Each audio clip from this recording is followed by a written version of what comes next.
Yo, what up guys, I'm Sammy and welcome back to the Soul Drop, and this is my performance review of the EQLZ 360. So EQLZ, or Equalizer, is a pretty new basketball shoe company. Of course, their first shoe was a 247, which was a phenomenal performer, but the 360 is made specifically for guards. People who are a little bit more agile, people who want a little bit more responsiveness, and also a lower to the ground feel, because the 247 is a little bit bulky, it's a little bit bottom heavy, and also not the best for court feel, even though the cushion is really nice, right?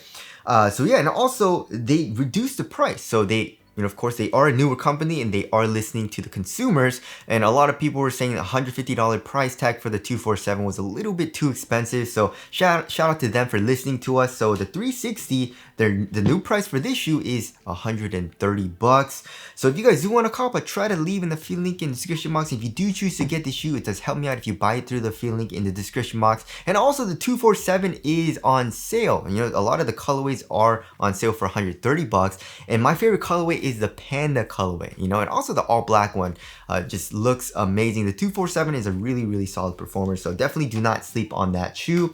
But yeah, let's get it started off with the Tracciones, right?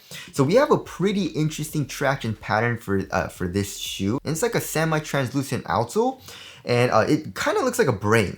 You know what I mean? But it's actually inspired by nature as far as this pattern goes. So how's the traction? So on a clean court, it's really nice, and you don't really have to break it in. The traction is pretty much good right out the box. So yeah, you have a really nice bite. I would say it bites a little bit harder than the 247, right? However, the caveat, you know, the kind of like the con of the outsole is dust performance, right? So the 247 was super freaking consistent, you know, no matter how dusty the court was, it had really good consistent bites throughout any dust, right? But then the 360, it picks up a little bit of dust, right? And picks up a little bit more dust than some of the other shoes that I was actually testing this shoe with, right? For example, like the All City 13, the AR2 with like the solid white rubber outsole, not the translucent, the solid white rubber outsole. I definitely needed to wipe a good amount more here in the 360, which kind of sucked. But the good thing, of course, is that it wasn't dangerous or anything. So for example, some shoes, if they pick up a little bit too much dust, it slides out dangerously, and you know, I hurt myself and I just felt really unsafe. But for the 360s, of course, it was picking up dust, right? And if it did pick up dust, it would just slide around, you know what I mean? And of course, the bite wasn't good, but it didn't feel dangerous. So that's a good thing. And also, it's a pretty easy wipe, you know? So you just do a slight wipe or two, and once you do that, you have really good stops again. But it does pick up dust quite fast, so you do need to wipe a good amount if you're playing on a really dusty court. So just be careful with that. But dust performance wasn't terrible, but I would say it was pretty good, right? And also for durability, I feel like it'll be pretty good. You know, the rubber is actually quite hard, and especially, you know, where the highway area is, like, you know, where the ball of your foot is, we have like the rubber like kind of like combined together. So it feels like it'll be pretty good on an outdoor court. So the traction in the 360 is really nice, just not the best performance on dust. And now moving on to the heel to toe transition, it feels overall pretty dang smooth, right? So here in the heel, we got a nice curve shape, of course, and also here in the forefoot, we got a nice curve shape. So just from the overall shape, it's very smooth. We got a nice rocking motion. And also here in the forefoot, we have a very flexible forefoot, which is very nice, right? If you want to feel a little bit more agile and you want to feel a little bit more like you're playing barefoot almost, you know what I mean? Like you don't want to have any distractions from your shoes, you know, your foot. So it's a very nice feel if you have a very flexible forefoot, right? It doesn't really have a crazy kind of like rebound back. It's not super springy, but it's a very flexible feel, right?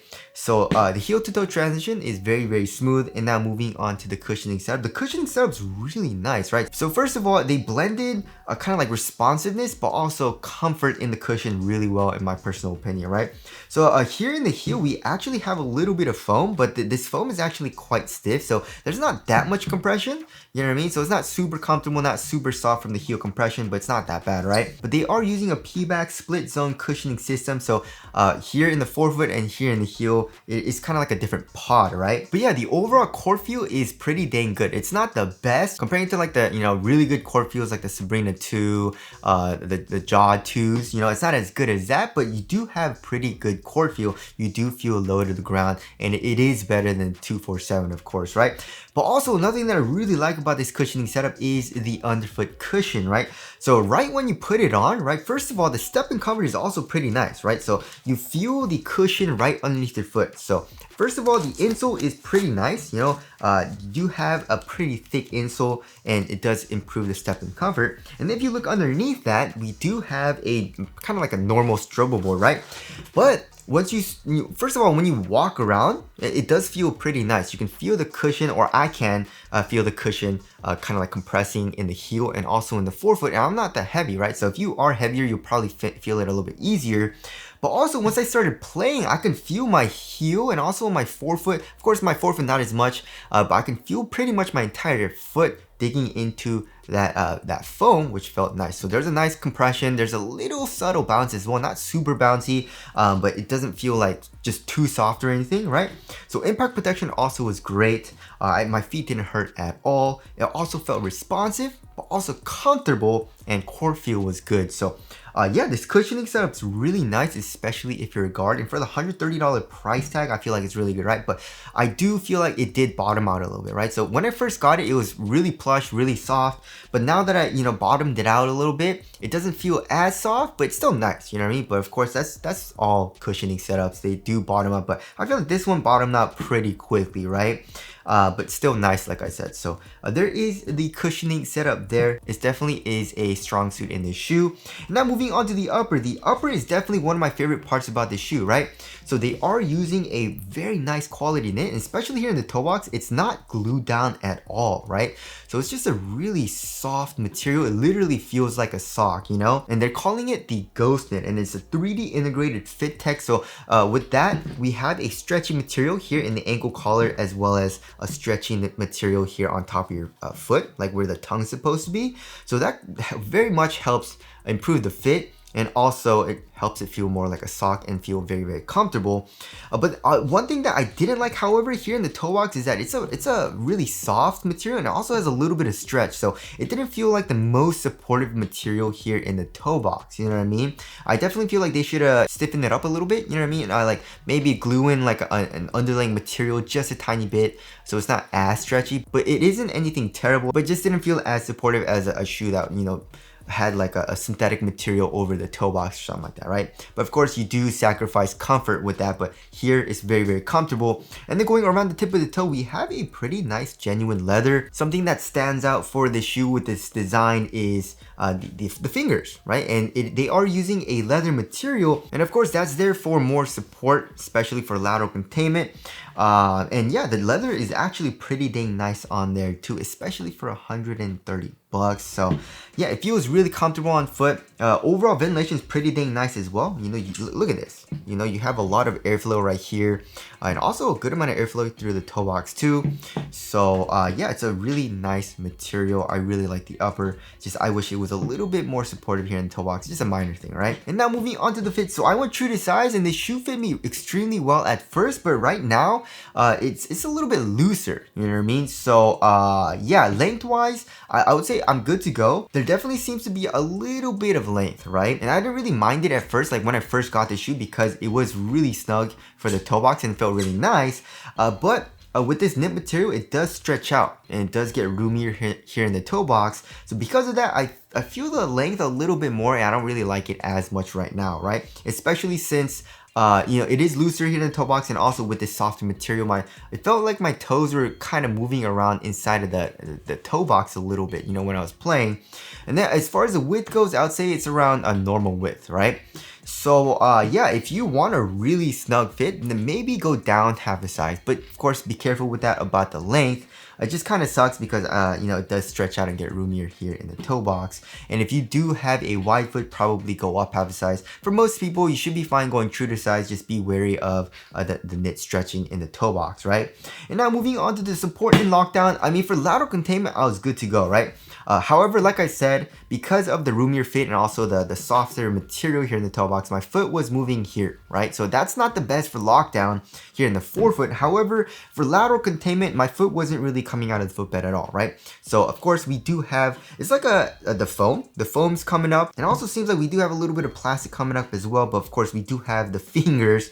So yeah, the laces go through the fingers, and once you tighten the laces, it kind of tightens the fingers on top of your foot as well, giving you better support and also a little bit better lockdown. So here in the midfoot, I was good to go, and also, like I said, my foot wasn't coming out of the footbed. But also, one thing that I kind of didn't like is the insole, right? So when you first get it, the insole's super nice. We have these kind of like beads. It's like a silicone bead, and it goes pretty much throughout the entire insole. It feels really nice for lockdown because it kind of like grabs your sock, and it kind of like keeps your foot better in place inside of the shoe, right?